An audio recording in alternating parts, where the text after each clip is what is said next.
I guess we got everybody, so we'll go ahead and get started. We'll go ahead and call Marshall County Fiscal Court to order December 4th, 2018. First on the agenda is, under guest, is Maggie Morgan. Good morning.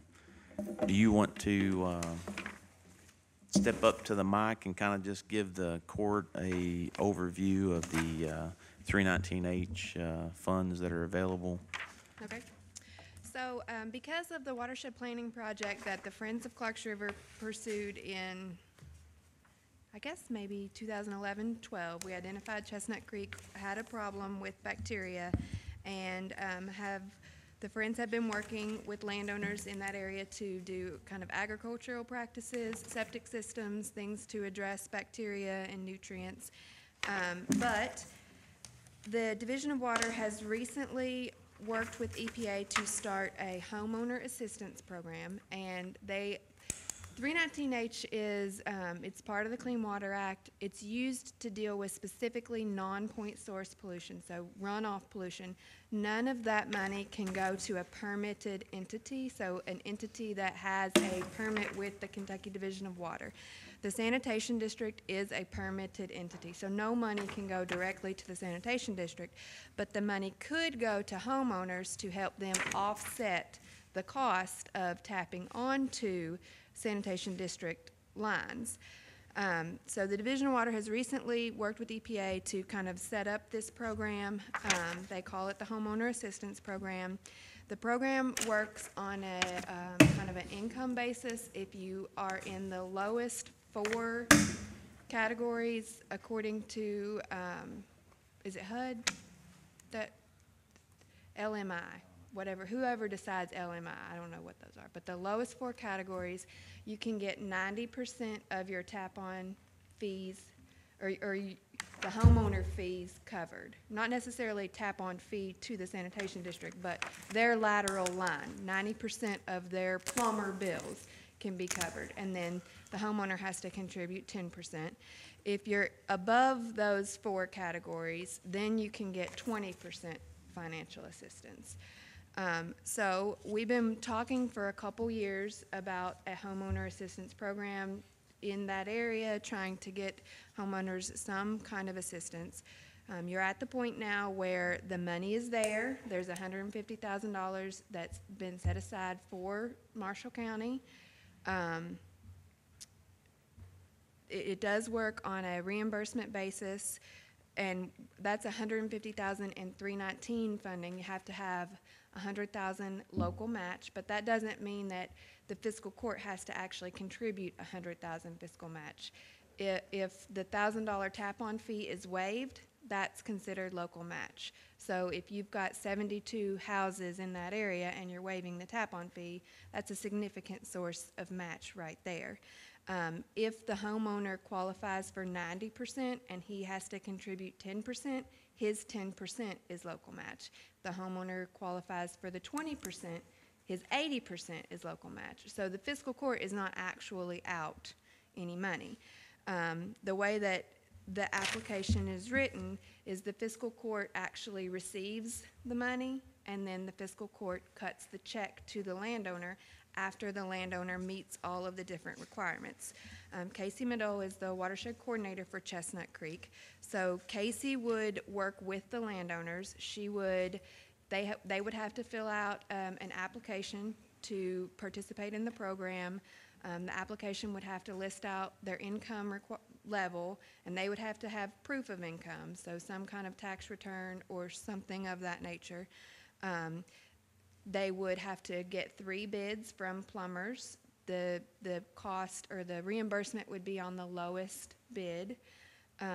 Casey would tell them, you know, based on your income level, based on the bids you submitted, this is the amount that you will be reimbursed from the fiscal court. She would present all of that to the fiscal court. Fiscal court would approve the homeowners, probably in batches. You know, she'd collect 10 applications, and you would approve it however you want to do it.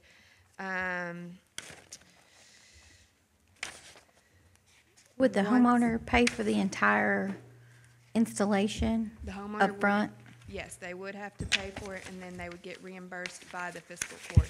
unless they work out some kind of deal with their plumber and that's their business. What about like lift stations and things like that? It can pay for a pump in a house and it'll pay a pump at 100% if the pump is required for that house. But it will not pay for lift stations that belong to the sanitation district because that would be considered giving money to the sanitation district, which you cannot do with $319. So who pays for those? Well, if it's a sanitation district lift station, sanitation district owned, it's their responsibility to put that in. But if it's a pump that's in someone's basement, or if they're low elevation and they need a pump in their home, then that's paid at 100%. The fiscal court would pay the plumber directly for those.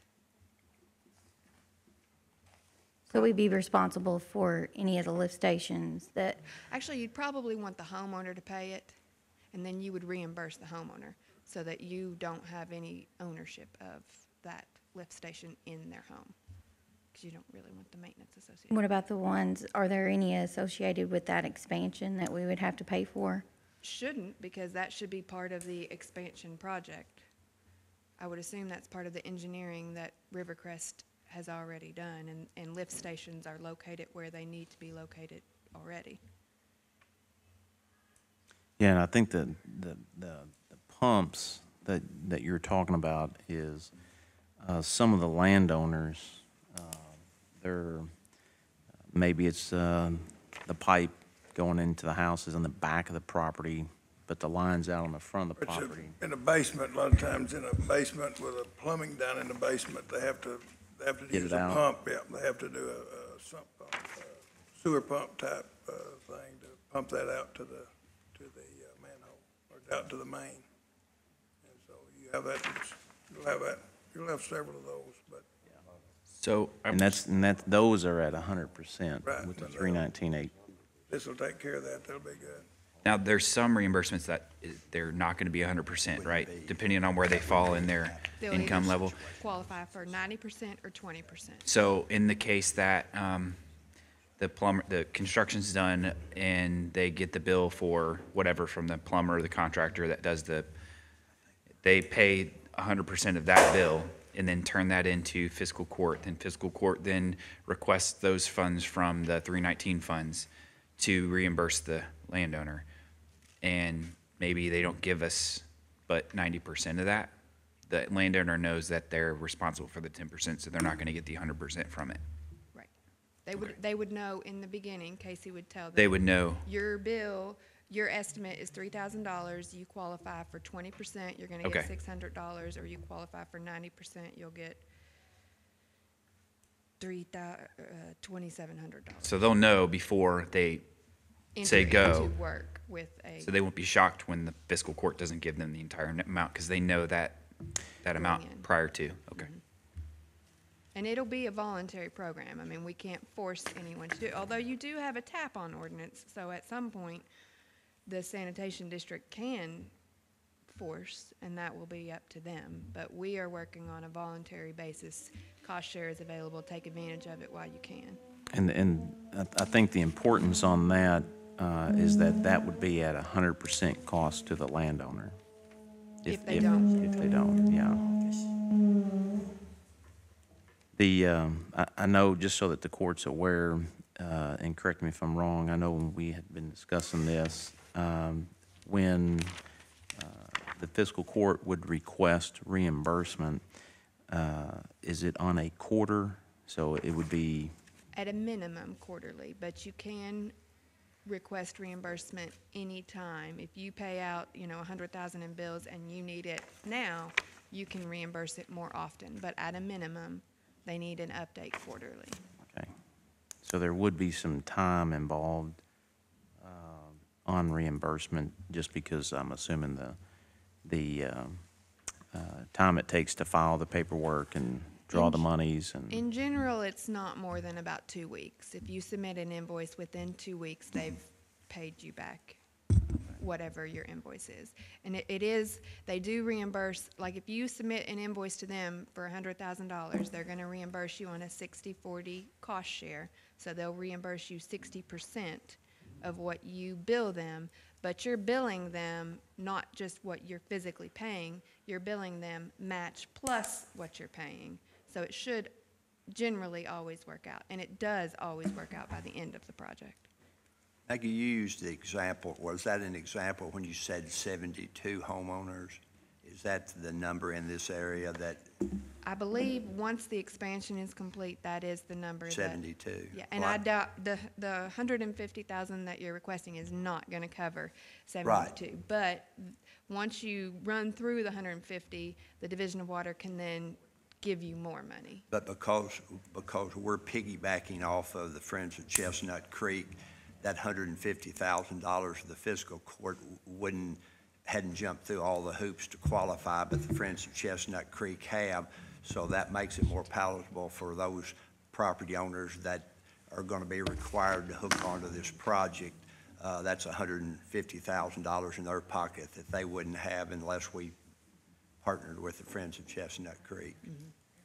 And it's There and say waiting. they're just offering us free money, but simply because the Friends of Chestnut Creek have gone through that 4 or 5 year program to get in line, Identify the problem. front of the line for those funds. Right, Okay.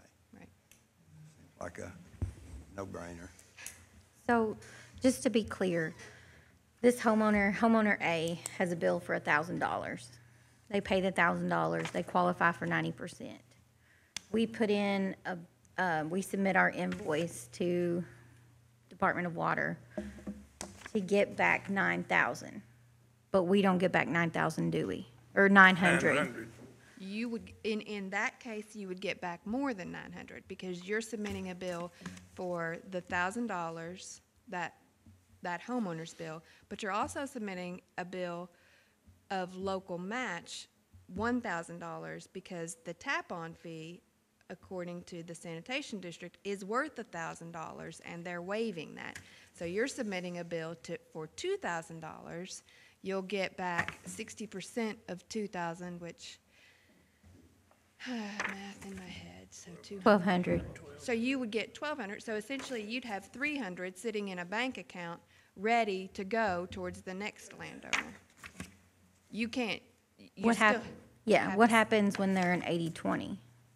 Then the fiscal court might have to front some money, but then when you get more of that match, no, if they're an 80-20, you're gonna have a whole lot of money in the bank account. Because if they had a $1,000 bill, and you would submit a bill to the Division of Water for $2,000, because it'd be their 1,000 plus the tap-on fee. Division of Water would pay you $1,200. You would only be paying that homeowner $200, so you would have $1,000 left in your bank account. So then when you have a 90% house and you don't get reimbursed all of the money that you're paying out, the funds from that 20% house are offsetting that 90% house. Does that make sense? It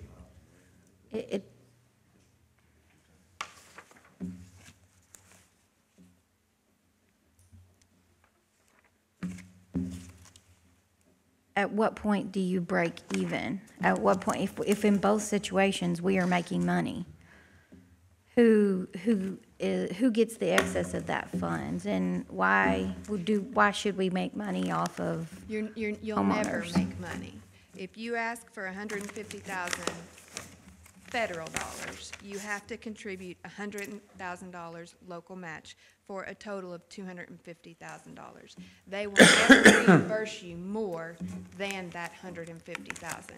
And all of that 150,000 will be dispersed to landowners, it will be dispersed to landowners. So How do we plan and budget for something that we don't know going into it? well, you know you'll get 150,000, and you know you have to contribute 100,000 local match. So I don't know if you keep up with local match in your county budget, but if you put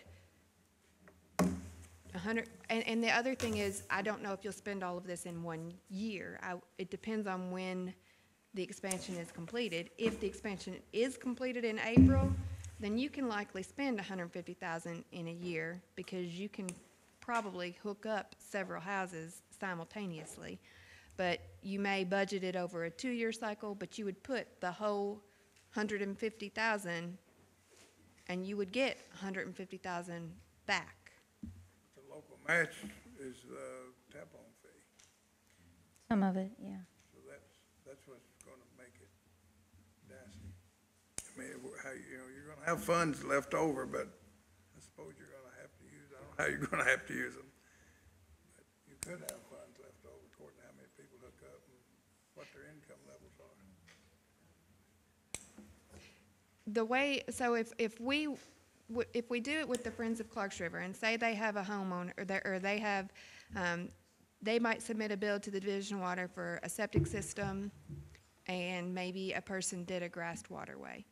The septic system person probably isn't contributing as much match, but the person who did the grassed waterway probably did a lot of that labor himself. His labor, his local match, is offsetting the match for the septic system. So when it all works out, that first invoice, they may not get all of the money they paid out back. They may have paid out $2,000 and they might get $1,000 from the Division of Water, but the next invoice, they might pay out $1,000 and get $2,000 back. So between all of the invoices over the course of the project, you don't pay out more than, hopefully, if the accounting is right, you don't pay out more than what you pay landowners, because you're not billing the Division of Water till you pay the landowner. So we have to pay the landowners, we have to reimburse up front. So we have money tied up in it. Temporarily, until you submit a bill to the Division of Water, and they pay you back within a couple weeks. So we're not reimbursing homeowners, we're reimbursing ourselves. You reimburse the homeowner, and the Division of Water reimburses you. To the tune of $150,000 that goes towards the taxpayers in Marshall County that are required to hook up to this service, even though they have means to have the same service right now with a septic tank, and encourage them, which obviously is revenue for the sanitation district. Right. I know, I'm not a commissioner, this isn't my business, but we're jumping through a whole lot of hoops for 60 homeowners. We don't have time to do this for. So we're doing a project and gonna have the high school come aboard after some negotiation and time, and now we're telling the homeowners that we are not willing to spend the time so that they can obtain $150,000 in benefits to ease the pain of them hooking on, which helps the sanitation district and the homeowner and the taxpayers. We're too busy for 60 or 72 people. We're too busy for 31,000, which is how many we have, and if we set a precedence of doing this for these, Well, why? now these funds are only for, the 319H funds are only for the Chestnut Creek area. You can only use the 319 funds in an area where you have an EPA-approved watershed Right. plan, and the only place that is in Marshall County is Chestnut Creek at Chestnut this Creek, time. correct. And it's 150,000 initially. If you blow through the 150,000 and you only do 15 houses, you can get more money. That's your starting point. Right, because the 319H funds, we've applied, there's an opportunity to apply for those funds right now. Then there'll be another window that will come open to where we can apply again in the future. And you likely wouldn't have to apply again if you take it now. The Division of Water has the option to direct contract with local governments.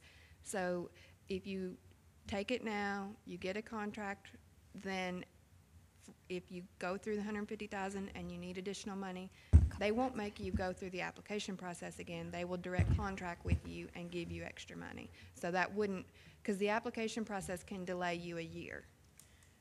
So you wouldn't have to wait another year before you get money. They would go ahead and issue a new contract with additional funds. I think it's, remember too, that this is gonna require the homeowner to front whatever the money is that they're gonna have to pay for that contract. So, I mean, you're talking $1,000, $2,000, depending on what their project looks like. that they're gonna have to commit to. Now, I'm not sure all those the residents in the area could afford to do that, even to wait for then us to approve to pay them and then Division of Water. So there's some, from a resident standpoint, we'll have to take a look at that to see who would actually be interested in doing so. And I think that's what you all have been doing, or at least planning to do if we choose to move forward. But according to the ordinance, though, they've got to They're eventually hook required up. to hook Yes. on. Yeah, They yeah, won't get paid after, Sure, after a sure, certain and date. that- They so- won't be able to draw off this and that's the money. other- They need to understand that. Right. They can either do it now and front that money themselves, or later they're gonna have to do it and they won't get reimbursed for any of it. Correct. Yeah. Mandatory hookup, isn't it? Yes. And that's where Casey is actually the one that's going door to door. Yeah, if they answer. Right.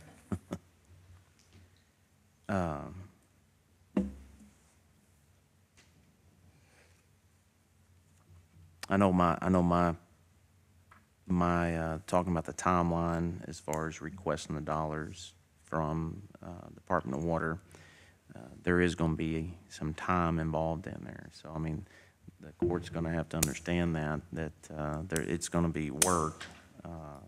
But when we request those dollars, if we were to do this, once we request it through Department of Water, we're at the mercy of Department of Water of reimbursing us on their timeline. I see that with other state agencies where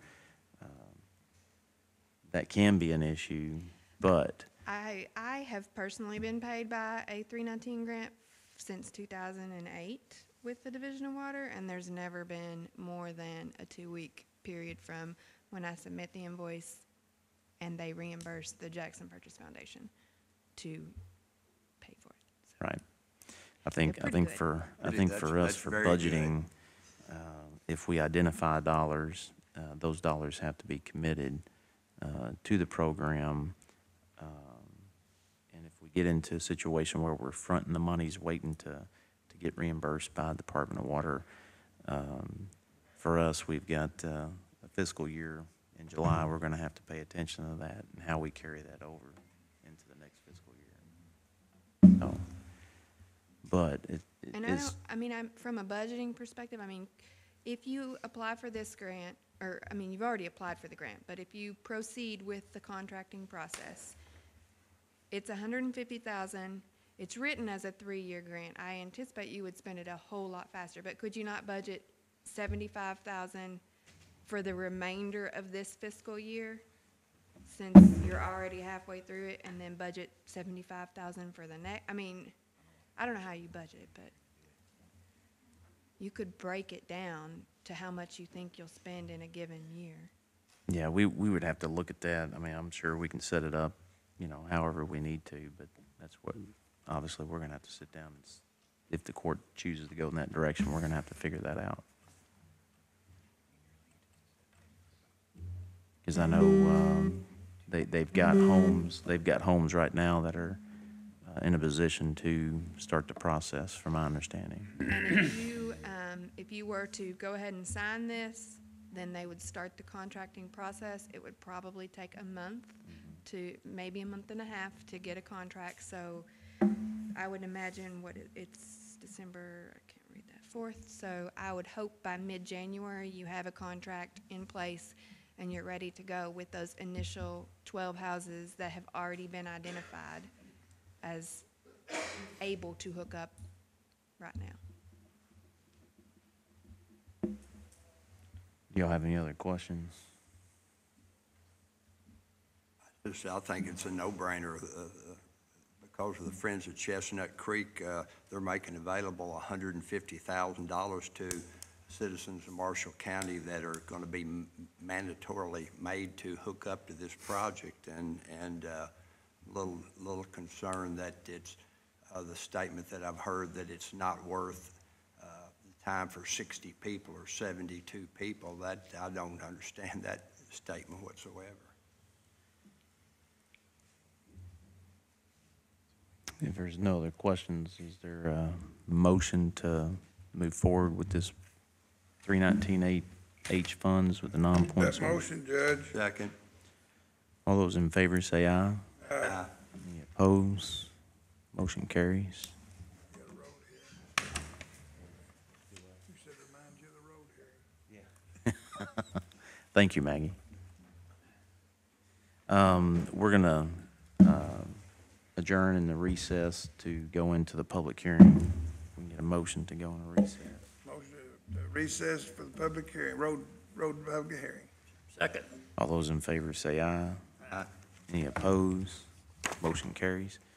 We'll go ahead and call the public hearing to order, December 4th, 2014, or 2018, for Old Road.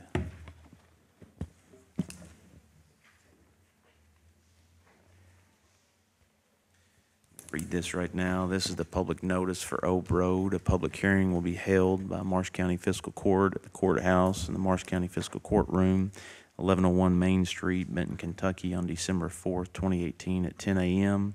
for the purpose of hearing comments for or against taking Old Road out of the county maintenance system. All interested in Marsh County are invited to the hearing to submit verbal or written comments on taking Old Road out of the county maintenance system.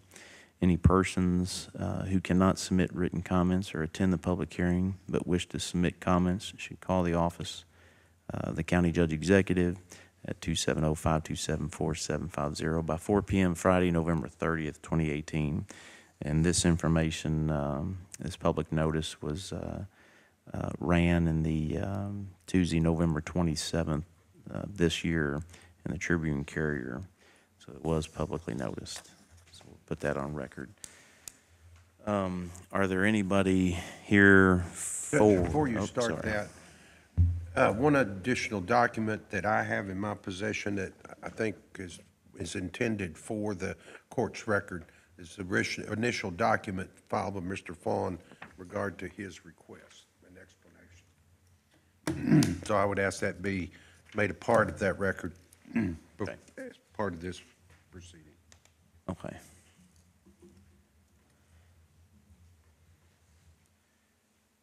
Is there anybody here for taking the Old Road out of the county maintenance system? Would that be you, Mr. Vaughn? Do you want to come up and speak, sir?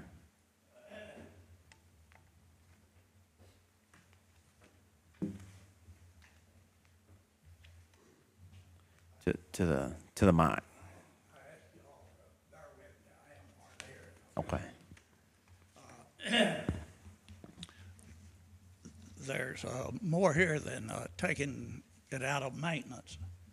The road belongs to me. It's on my property. I have a deed to it. I have a survey to substantiate that. You all want to look at it? Matt, you want to pass that around?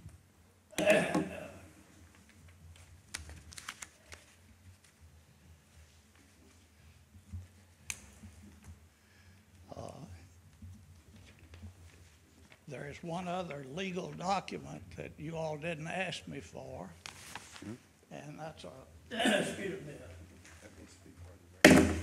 standard ingress, egress right-of-way. Those would not be appropriate if, Mr. Bond, can you speak in the microphone? Sorry. sorry. Thank you. A right-of-way would not have been appropriate if that had been owned by the county. And another thing to substantiate that it belongs to me. That road was originally laid out because there are two other structures, remnants of them, down that road on the south side. There was an old two-room and loft house and a tobacco barn. And that road was built as a driveway to that road and tobacco barn. It was not on anybody else's property. It was done by Mr. Joe Darnell that used to be a sheriff in this county. And if you're laying out a right-of-way, driveway, you don't build it on somebody else's land. You build it on your own, and that's exactly what he did. Somewhere around 1998, Hoppy Hicks was our commissioner. I was working out of the country at the time, but I had bought it. It belonged to me.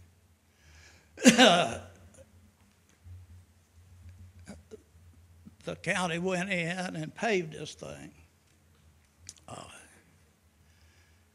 In January of 1998, the county had adopted a standard for accepting roads into county system. This thing that was done doesn't meet any specification in that. It's not the right width, it doesn't have a subsurface, doesn't have ditches, nothing about it was legal. And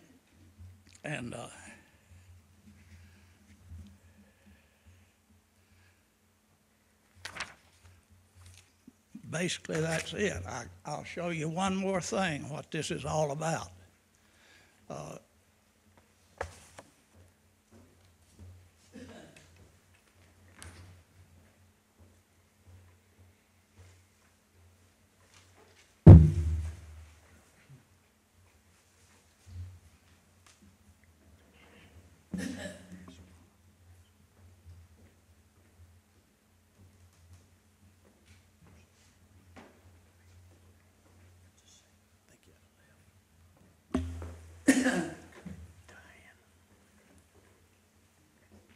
What this is about is my property is being damaged. My fence tore down, the road dug up,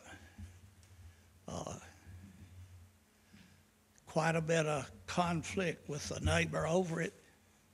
He's cussed me, threatened me, everything else. Briefly, that's about it. It's my road. I'm going to claim it one way or the other. Say one more thing. If you want to pass those around, you can see that the county is not maintaining that road now. It's about to fall apart. I don't care if the county does maintain it, just as long as they don't damage my property. Thank you. Are these photos, Mr. Vaughn, are these, I'm sorry. who, That's a photograph off the road. and is this ditching that the county's doing? No, that's the neighbor. The neighbors, okay. All the fence posts. I think that's a blood hole right there. Okay.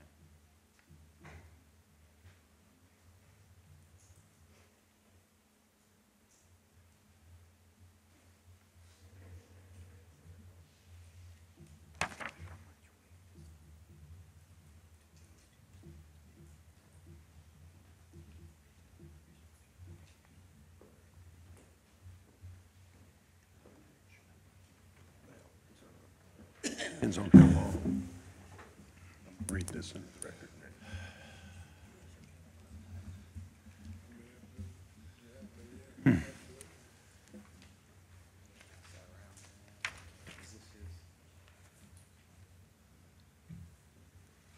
Your Honor, at this point, I feel like it's appropriate to make the road viewers report that was required by the statute part of the record, and I would ask permission to read that into the record at this time. It's dated November 19th, 2018, Marshall County Fiscal Court. Ray proposed discontinuance of county maintenance of Old Road. At the special called meeting of the Marshall County Fiscal Court on November 8th, 2018, a petition was submitted for the discontinuance of county maintenance on Old Road. A public hearing date has not been set. However, road viewers were named and to view the road. An on-site inspection of Old Road was made on November 19, 2018 at the At that time, the following observations were made. Old Road is located west off of Sid Darnell Road, 0.5 miles north of the intersection of Sid Darnell and Brewers Highway, Kentucky 402. Old Road is a county road by bituminous surface, approximately 1,490 feet in length and 10 feet 6 inches in width. The current condition of the roadway is classified as poor.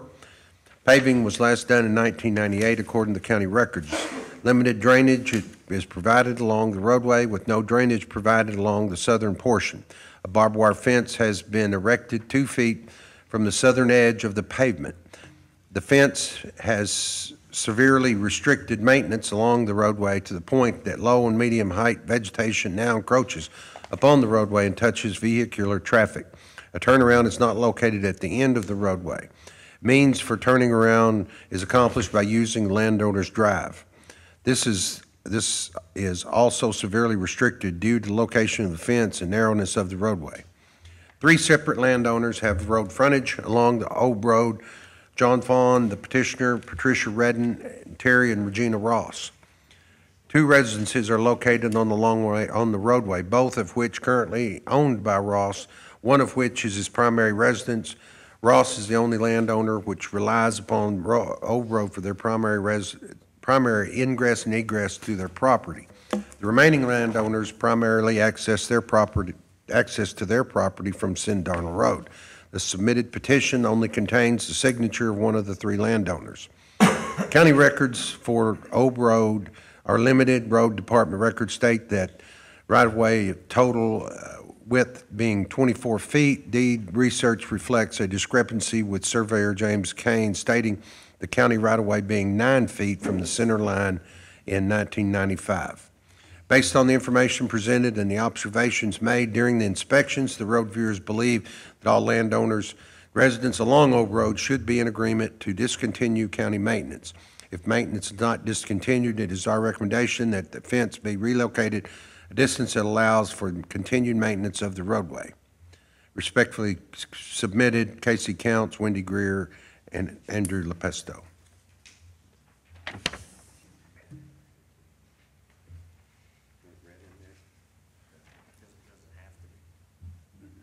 No, as long as it's in there.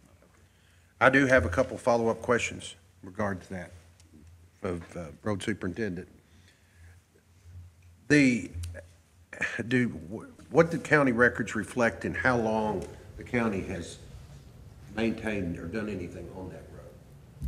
We've mowed it every year and we've plowed snow on it. We've tried to. Back to when? It was paved in '98. We paved it the first time in 1998 and we've maintained it since then. Was it being maintained before that time? That's your one, or reflected in your records? I don't know. We don't have anything beyond that.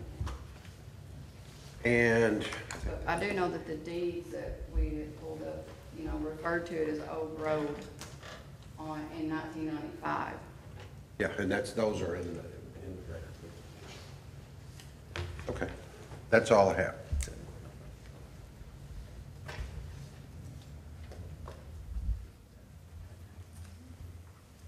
Mr. Bond, do you have any other comments? One small one, that fence, not that fence, but one in that location has been there for over 100 years. And it's probably gonna stay there. Okay.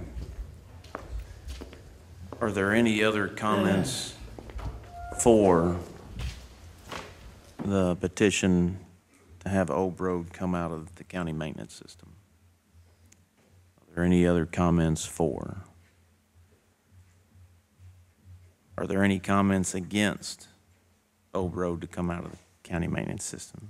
Ma'am, do you want to come up to the microphone, please? Thank you. Can you state your name? Good morning. Yes, I'm Gina Ross, and I live on Old Road. There are 3 adults and 1 child in our home at the end of Old Road. We own another house on Old Road that is a rental property. And the county has maintained, I lived in the other house since about 1981. I've lived on Old Road. It was a gravel road, and it was maintained with gravel before it was a paved road.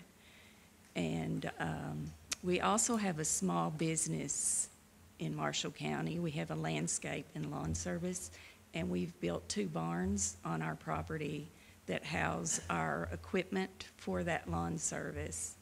So we use the road, it serves a public purpose in that respect. And as far as the fence goes, it was moved closer to the road when it was re-erected. There was an old fence at some point, but the new fence is a lot closer to the road, and we have a lot of problem backing out of the driveway without hitting the fence. But another thing that the fence caused after it was re-erected is flooding in our property. The cows, I guess, filled in the ditch because they get right up to the fence, and it has flooded our basement since that fence has been erected. So we have tried to do some ditching and things on our own to keep water out of our home. And we definitely need the continued service of the county. They do a good job of mowing, snow removal. The road is getting in bad condition, and part of that is due to when the phone company put in fiber optic, they did a lot of damage along the edges of the road and the pavement.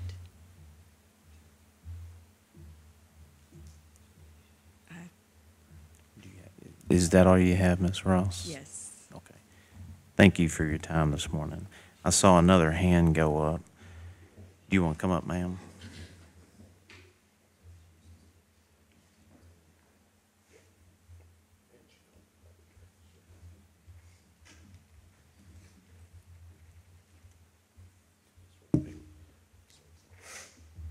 Good morning. Can you state your name, please? Yes, I'm Diane Redden, and I live on Old Road. I'm a landowner there, and I'm here today to state the fact that it's very important to me as a landowner and to the others that have property there on Old Road that the county continue. We really desire that you continue to maintain Old Road. It's been maintained over the years. I've been there since 1971. I'm thinking around 1977 or 80, there was some legal paperwork between Old Fawn and my husband, who is deceased now, Dwayne Redden. And that paper was signed, and it was not a road at that time, but it was discussed as being an old road bed. And we signed these papers in agreement with the neighbor who lived where Mr. Johnny lives now, who those 2 people have, of course, several years ago were deceased, but they signed with us that we would give ingress and egress to the other people that we had sold some land to in the back of our property. And it said that it would take half of the distance of the roadbed would come from our side, and the other half would be divided equally between what would now be Mr. Johnny's land. And so that was the start of it. And then later on, it did become a county road, and it was gravelled, and then eventually in '98 it was paved. And it has had maintenance all along, and to even consider not maintaining it for the reason to say that a property owner owns the road, I don't understand it that way, but I don't know maybe all the legal parts of it. As far as another thing that you might be considering would be, well, maybe we don't need to maintain it if damage is done or something's not the way it should be, but that's not correct either, because I have been on Old Road longer than any of them, because even Mr. Johnny was out of the country and he inherited the land, and he came much later than 1971 when I was there. So I do know that the way that fence sits, it isn't anyway. You can usually back out of that driveway or get around. And to say that it's one person's problem that the road is in the shape it's in right now, I don't think that's probably completely, because the UPS truck comes by, the FedEx truck comes by, you have a mail person there the majority of the days of the year, and then you have just visitors and family or something that comes to the residences. And so I really feel like today that since I am on the majority of the road, and it was even stated that I think maybe one of the corrections was about the way the road was that at a certain time. Well, I really don't feel like any of that has been described as it should be. And because going back to what I said earlier, you can check back to this bed road, between Lamb Road and Peggy Ann Springs. It used to be that way for a long time. So I just want to make sure before I sit down that I really don't believe that anyone here, other than the county, should be able to say that they own that road. Because if you're really wanting ownership of it, I would think your next step might be that you want to control the road. And to me, now, any requirements or any kind of request or anything that takes place, to me, since the county took the road, built the road, has maintained the road, I really think it's the courts to keep this road going, because I think the reasoning, a lot of it is personal, and it really has gone past what's best for people that need to travel from Sid Darnell Road to the end of Old Road. I think we've kind of moved off from the issue of what this should all be about. It should be about keeping a road that people are dependent on, keeping it open and keeping it maintained like it was intended to be all the way back to, I don't care who the commissioner was. I know I heard a commissioner, mention that maybe that possibly wasn't the right choice to make at that time, but that was the county's choice. And I'm very much in favor of the maintenance of the road, and we even have another family now that has property there, and it wasn't listed on there, but we also have a new family that will be dependent on solely Old Road to get to their new house that will be built someday in the future. So that's another young family that would be dependent on that and would like to see it maintained, because at the cost of things today, I haven't even been able to put gravel on the end of my road that has potholes. So how would I be able to maintain a road?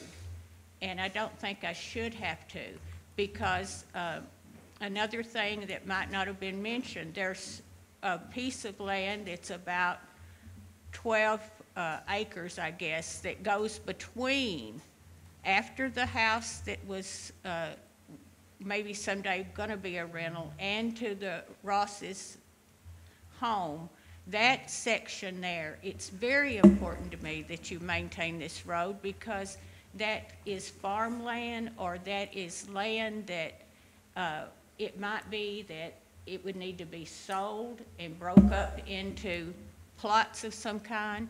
And that's another reason I don't like to think the county would go back and it just falling apart. It may be an issue that won't be just concerning who's sitting in here today.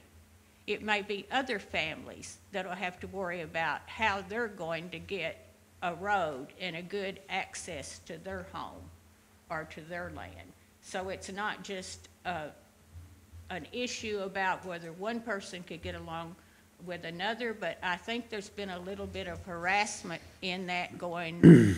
I don't like to, this is on, maybe I shouldn't even say, but I don't think you should just look at this as the damage on those pictures or whatever, because I own the little house that has become the rental, possible rental, but it's not even rentable because of the damage that was done from it, from the flooding, from the pond that sits so close, and the way that's all been done. You could almost say there's another home that we never could get the moisture out of it enough to make it hardly safe to live, and then when it went to another owner, they've still not been able to put it back together. And I think that has a lot to do with positions of fence rows, stuff like that too. So this is definitely something that has not just been a hardship, if that's what he's saying. It's had to do with all of us. Everybody on Old Road has been affected by this situation. But I just think that it needs to be maintained and would be appreciated if it is. And I just want it to go on record that I feel like that the county has done a good job. I think when you say, well, it's in poor condition, well, maybe it is, but when you consider how many roads are in our county, and then when you consider how many people live on this road, I've never felt like that we should lose the maintenance of it because it's gotten into a poor shape or anything, because you've got to look at priorities. And there has to be lots of county roads that needed attention ahead of our Old Road, which I'm not saying we own Old Road. I'm saying it's the counties to take care of and all. But I think that I've rambled on too long, but I just want you to know that I really want you to consider making sure that this road is maintained for a long time, because there's people on it that are definitely against it being closed or not being maintained. And also, if there's anything in those papers that we need to know about that maybe we haven't thought about, we're open to anything to get this settled. But to me, it's a road issue. And I appreciate your time. I have a question. Thank you, Ms. Redden. Go ahead. Ma'am, do you remember back, this would have been in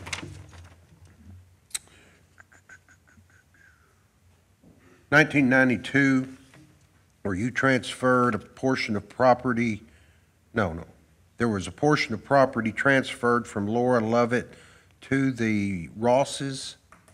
Yes, see, all of that, it began in, as far as any land sold, it was around 1977 that was the first time anything of the end of Old Road was sold, and that was sold to Mike and Debbie Morgan.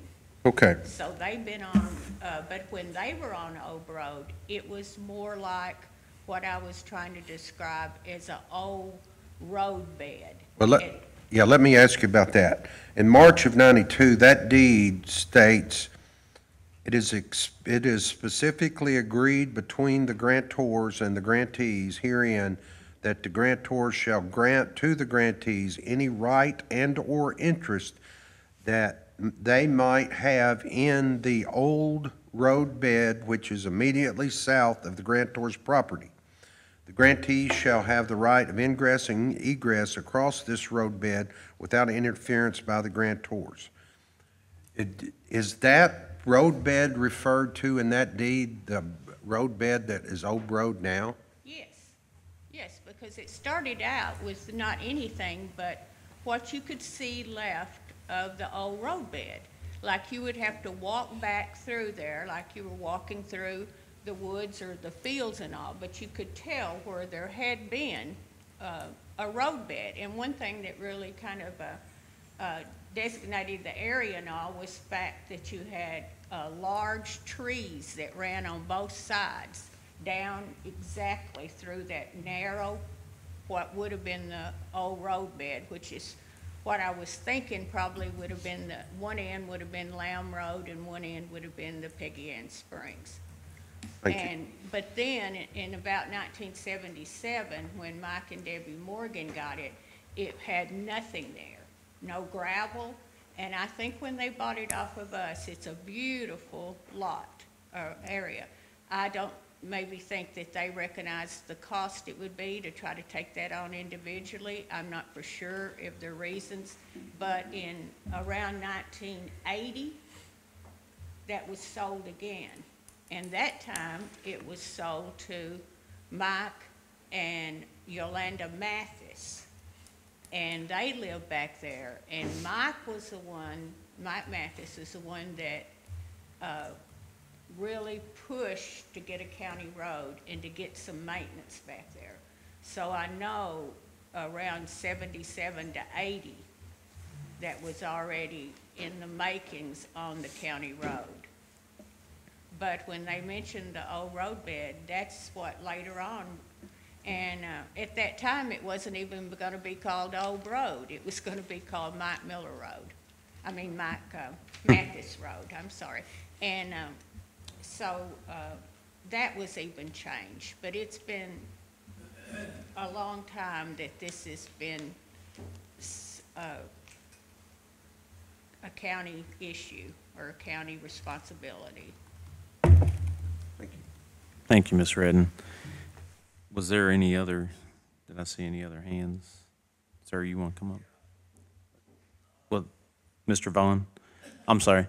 This is for those against the petition. No, that's fine. Did you want to come up, sir? Hey, Judge, I want to also comment on the reason it's in such poor condition, in my opinion, is because we can't put proper drainage on Mr. Fawn's side of the road because of his fence being so close. So there's no ditch to keep the water away from the road. So that's one reason our road is breaking up. Water runs over the road. Well, it just has nowhere to go, so it sits there and causes a moisture problem. Morning, sir. That's You what want to I'm state your talking name? about, is that Terry Ross, Terry Ross. Good morning, sir. is the fence, it was, before he come in here, an old fence that old Fawn put up there. Okay, he come in to gonna put a cattle farm in there, so he tore that old fence down, and when he did, you can know how people used to put their fences and tack them to the trees. That was their counter post or whatever. Well, it had it on them trees down there on Old Road, so he's took it off of that side of the tree and moved it 42 inches in towards Old Road. And then he ran it on down and the road kind of has a little turn to it. So when he ran it on down straight, it got closer and closer as it went down towards our house. Well, so then it had a tobacco barn like he's got quoted or what it was for. They've got it at that post and he changed the whole fence up. So when he come down there, I told him, I said, that's not gonna work. People's not gonna be able to get in and out of here. And he commented, you got land, go build your another driveway or another turnaround. But he put that in there. Well, then the case over the years, like she said, you can't ditch it because it's too close to the pavement, he thought. But anyway, as it bit filled up over the time, it comes over the road, goes down, and gets in our house and floods our basement. So after she carries on and cries enough, I went ahead and got my backhoe out and I ditched it. And then I ditched on down there where it can run off past our house down in the field. and he come out there and wants to fill that back in. And I tell him, I say, you fill that back in, we're doing this to keep it where it would drain. See, before the ditch, for the fence, you could ditch it down through there to the barn. And then it runs off down in his field and ran on and had no trouble. So really, the fence is what's caused the whole trouble. Do you know about what year that fence was moved? I want to think probably, well, I know Bob was in office. Since '07. Since '07? It's somewhere, it's been quite a few years, but we've battled with it all these years. Just like you say, UPS guy come out, knocked it over, then he comes to me. I said, I don't even know. I wasn't even home. I don't know who done it. Well, then I've had people, like I remember, I don't know if y'all know who owned Crossroads, Peggy Culver. She come out and backed out there one day and backed into it with her new Camry. She come and gave me a cussing. She told me, you know, why would you put your fence and why would you do this? I said, I didn't do this. But there's been so many people that's tore their vehicles up, can't get in and out of the driveways. You can't drain the place, and floods the house. So all of this stuff here, it does get under you. Thank you, Terry.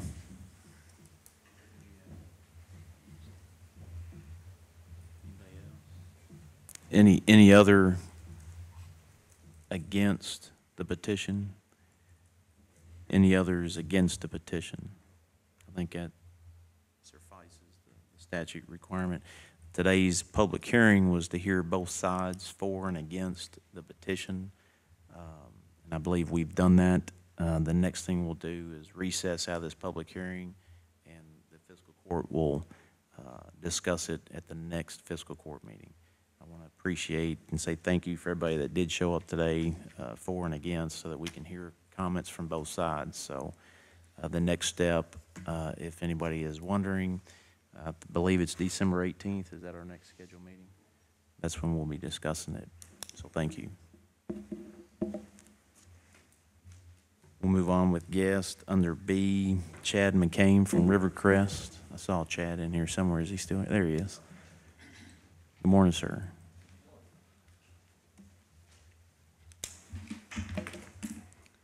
Just here to present the monthly pay request recommendation that we presented to the fiscal court for the sewer expansion project in Draftonville, and to provide a status report on the project.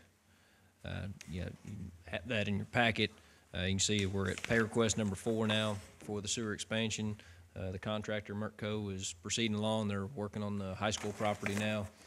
They've worked quite a bit on the west side of 641, and due to the favorable weather, we'll call it right now, the drier weather, they've moved over to the high school property and trying to gain some ground over there while the weather's permitting, and they can get over there when it's not raining and have good conditions over on that side. As Maggie said, the project is moving along quite a bit, and we see that the project's moving along on schedule. Don't see any delays at this point in time, and feel everything's going very well on the project. Before we get into any numbers, do y'all have any questions about the project or the status of any of the lines? Looks like they're doing good. We're trying to stay on to them about cleanup. It's a terrible time of year to do seeding and strawing, but they are going to do that here in the next couple weeks. Even if they don't get a stand of grass, I think they are going to put some straw down on some of the disturbed areas to keep the mud from running throughout the winter months and try to keep things as stable as possible. But they'll be on site maintaining, and they'll be close by. If anybody has any problems with any driveways settling or anything like that, we'll get them to address it. Now, as far as the packet goes, there are a couple forms to sign. So if they do have trouble, do they contact They can come straight out and talk to the contractors on site. there or? Yes, sir. Or if they want to get a hold of us or the sanitation district, by whatever means they need to, they can get a hold of us, and by contract and by warranty, the contractor will be responsible for maintaining it. Yeah, okay. Yeah, they could call the judge's office too if they needed a phone number or whatever. That's right. It doesn't have to come through us. We just have an inspector on site every day, so it's easy for us to tell the contractor. But you may have some of that over this winter before. Yeah, I'm sure we it all will. gets settled in. Yeah, we've talked to them about driving through some of those areas they've already been, just to put eyes on it every week or so, make sure we don't have any issues. As far as the signing and signature pages there, there's a fund form, a request form for KIA. There's also a copy of a contract change order to address a couple items that have come up for some pumping equipment for consistency with the district standards.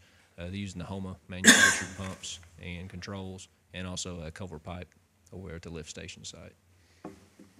Okay. Are there any questions? I know I attended the monthly meeting, and there was a lot of good information that's discussed in those meetings.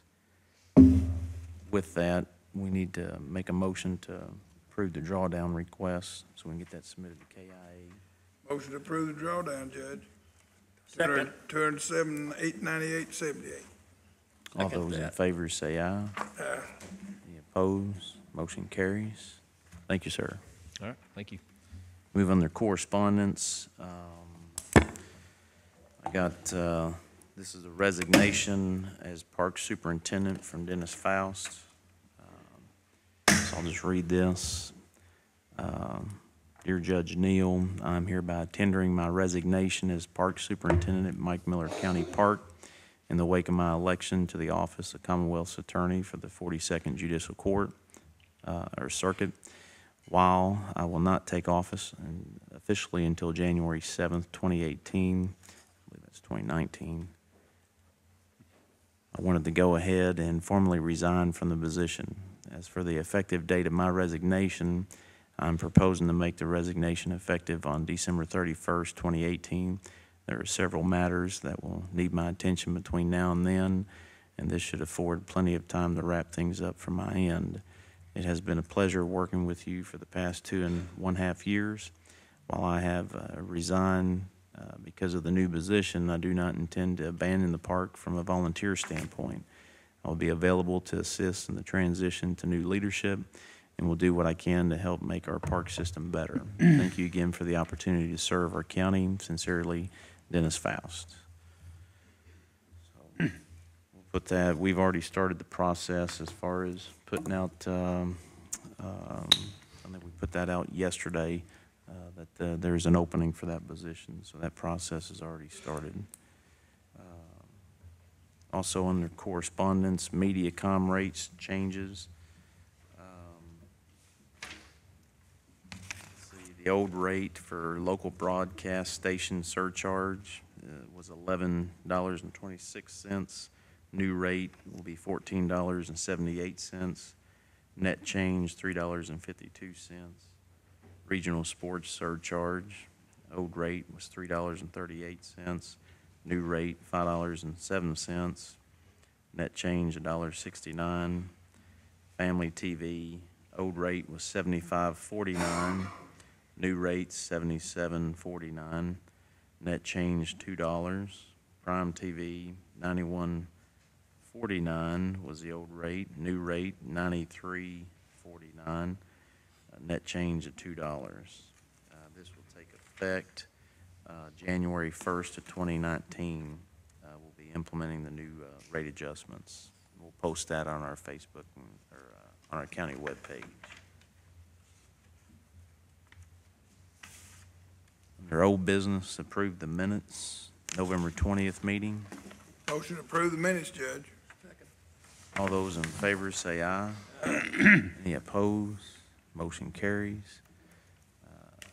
Ordinance 2018-15, budget amendment, second reading.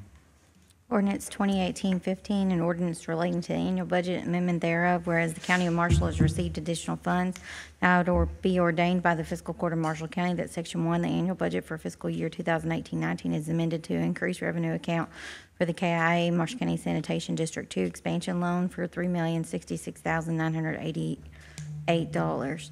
Increase expenditures account by the same line item, $7,600,699 for $3,066,988. The amounts added to the revenue and expenditure accounts in Section 1 are for governmental purposes. This for the first reading read the 6th day of November, 2018. Approved as form and classification from the State and Local Finance Officer, November 21st, 2018. Motion Approve second reading of the budget amendment. Second. All those in favor say aye. Aye. Any opposed? Motion carries.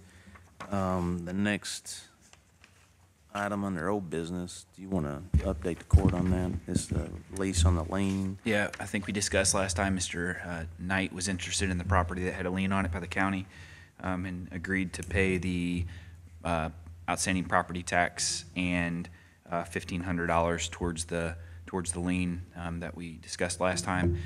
He came in yesterday and presented the receipt for paying the taxes, and also gave the court $1,500 for the lien. So we're just asking today for the court to approve the release of that lien on that property.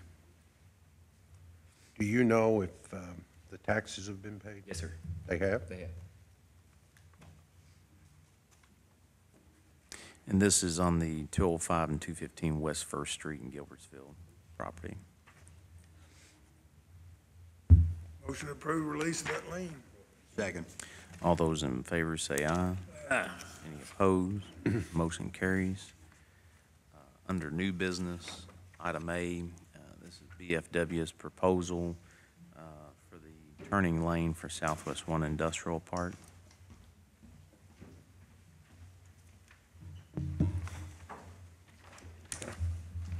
You'll see it's, their proposal is, I'll just read this. Dear Judge Neal, Bacon Farmer Workman Engineering and Testing, BFW is very proud to be a partner in an exciting project. The following is a proposal for the new left turn lane and decel lane at US 641 entrance into the industrial park. The topographic survey basically item 1 is going to be the topographic survey. Item 2 is going to be the turn lane and decel lane construction documents. 3 will be the bidding, and item 4 will be the construction administration. Item 5 will be material testing, and then the summary of fees. This will be a total fee of $47,405. Additional testing required due to undercut of unsuitable soils will be billed at rates. If you agree with these costs, please sign the proposal on the lines provided below. And that's from Bobby Dietz, project manager. Are there any questions regarding BFW's proposal? I'd move that we approve them moving forward. Second. All those in favor say aye. Any opposed?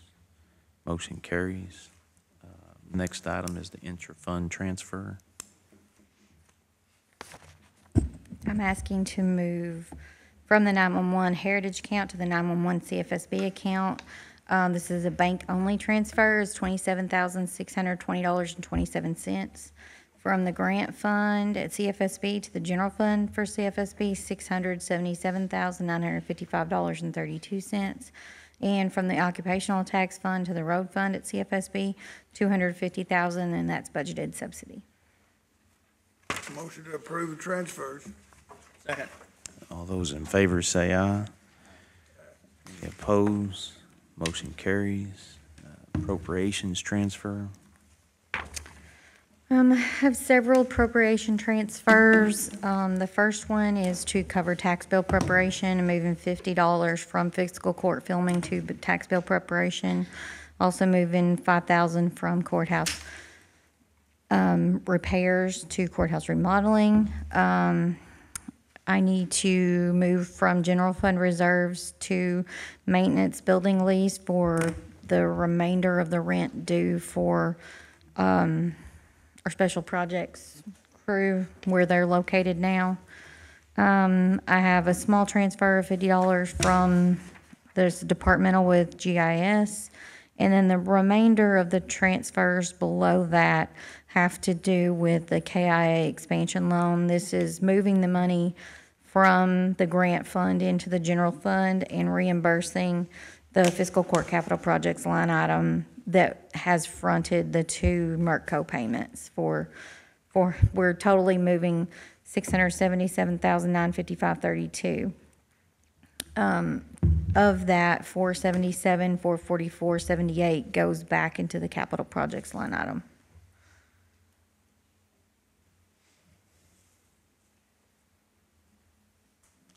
To approve the budget appropriation transfers. All those in favor say aye. Any opposed? Motion carries. Payment of the bills. Motion to pay the bills, Judge. Second. All those in favor say aye. Any opposed? Motion carries. One last note, we had been planning the Christmas luncheon for the employees this year. I know myself and I think Bob and Jeff, we've asked the elected officials if they're going to participate this year like we did the past previous years. I think what we did last year was we arranged at Majestic, the employees came in and we basically funded that appreciation luncheon for Christmas for the employees. Is that going to be the same for this year? Y'all going to participate? I'm not going to. You're not going to? Okay. Rick? Discuss it later. Can you get with us as soon as you can so we can make arrangements? What's today, the 4th? Can you get with me after court? Okay. All right, we just need a motion to adjourn. Adjourn. All those in favor say aye. Aye. Any opposed? Motion carries.